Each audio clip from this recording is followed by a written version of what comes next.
Hi guys, welcome to KP classes. Last video में हमने देखा था कि अगर आप अपनी क्लैट की तैयारी को स्टार्ट करना चाहते हैं तो आप किस तरह से लीगल रीजनिंग वाले पार्ट को कवर कर सकते हैं, किस तरीके से आप अपने लीगल रीजनिंग वाले जो आपका सेक्शन है उसमें कैसे आप अच्छे मार्क्स स्कोर कर सकते हैं, कौन कौन से सब्जेक्ट हैं, कौन कौन से एरियाज हैं जिन पे आपको मेहनत करनी है, जिन पे आपको फोकस करना है, सो that you can score well in that section. उसी को कंटिन्यू करते हुए, उसी चीज़ को आगे बढ़ाते हुए in today's video we are going to understand कि किस तरीके से आप क्वांटिटेटिव टेक्निक्स वाले पार्ट में अच्छे मार्क्स स्कोर कर सकते हैं। अब उसके लिए आपको समझना पड़ेगा कि जो आपका एग्जाम है उसका पैटर्न क्या है। अब जैसे अगर हम क्लैट एग्जाम की बात करते हैं, अगर आप सिलेबस को गो थ्रू करेंगे then will be knowing it कि जो आपका ये सिलेबस वाला पार्ट है उसमें विल बी गेटिंग कि आपका जो 10th क्लास का मैथमेटिक्स है उसी से आपका क्वेश्चन आपके क्लैट एग्जाम में आता है, लेकिन क्वेश्चन का जो पैटर्न है वो डिफरेंट है। अगर आपने प्रीवियस ईयर्स के पेपर देखे होंगे from 2020, you must be knowing that कि आपका जो क्लैट में क्वेश्चन आता है that is purely from data interpretation. मतलब आपका जो क्वेश्चन आता है वो डीआई से आता है। अब डीआई क्या होती है, अगर आपने पहले 10th क्लास की मैथमेटिक्स की होगी आपको याद होगा एक बार ग्राफ की हम एक बुक लेते थे, उसमें हमें ग्राफ बनाने होते थे और वो ग्राफ अलग अलग तरीके के होते हैं। तो अब डीआई क्या है, जो most popular type of DI है वो केसलेट डीआई है। मतलब जिसमें क्या है, ऑल्दो इसको हम केसलेट डीआई बोलते हैं, कुछ अदर एग्जामिनेशन में उसको हम अलग भी बोलते हैं, जैसे जिसको हम बोलते हैं क्वांट बेस्ड डीआई अगर हम उसकी बात करते हैं कैट एग्जाम की। But here we are not talking about that. तो इसमें क्या है, केसलेट डीआई में आपको any type of question can be asked, although this is same for each and everything कि आपको जो इन्फॉर्मेशन है that will be given in a case summary format. तो उससे पहले हमें समझना पड़ेगा डीआई होता क्या है।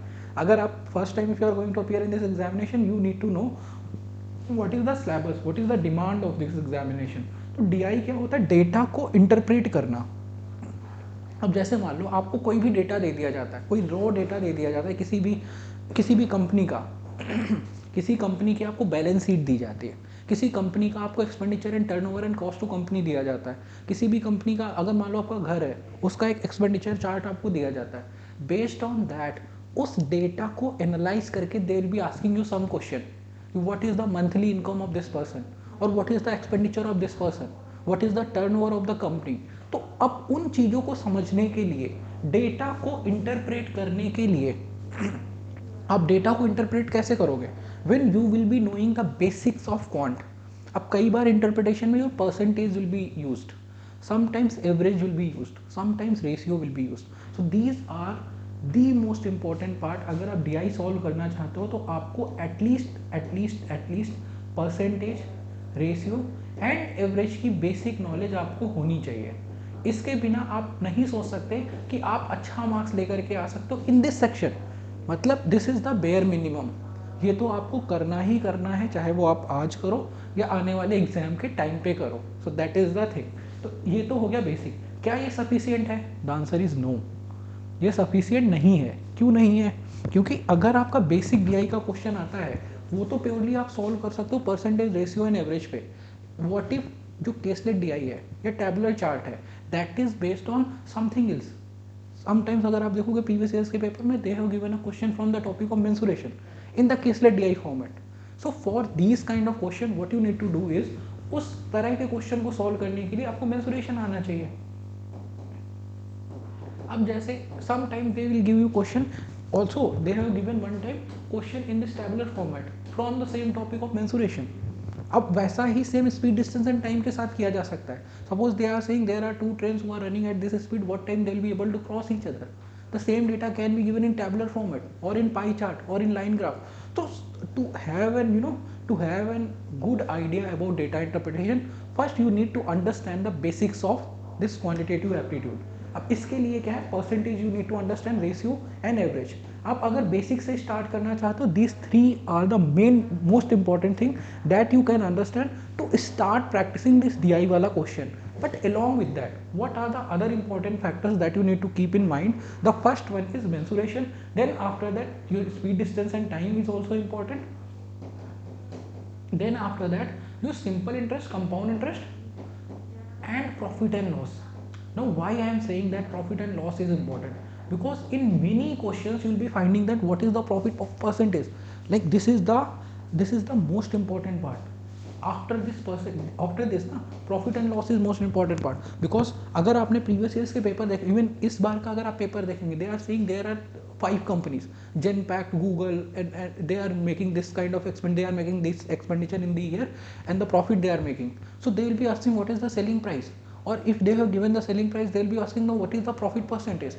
To have an idea about all these kind of questions, the basic thing is to understand the profit percentage and loss percentage.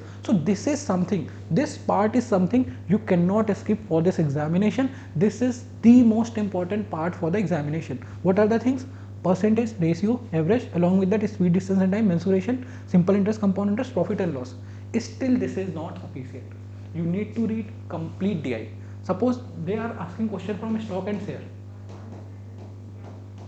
or if they are asking question from time and work, for these kind of question you need to have an understanding of this topic na, then only you will be able to solve the question. So that's why I am saying, before solving this DI, how you can start practicing DI, for that you need a proper plan. How you can do that?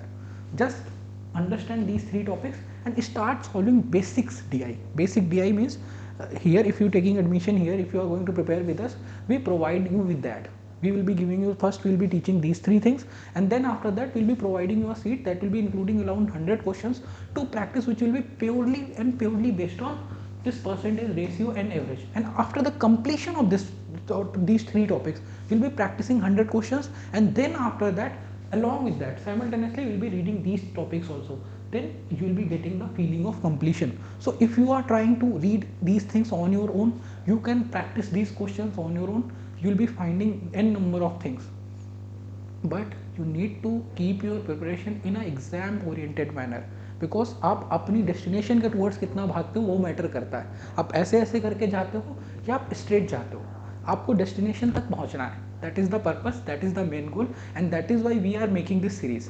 तो thank you so much for watching this video.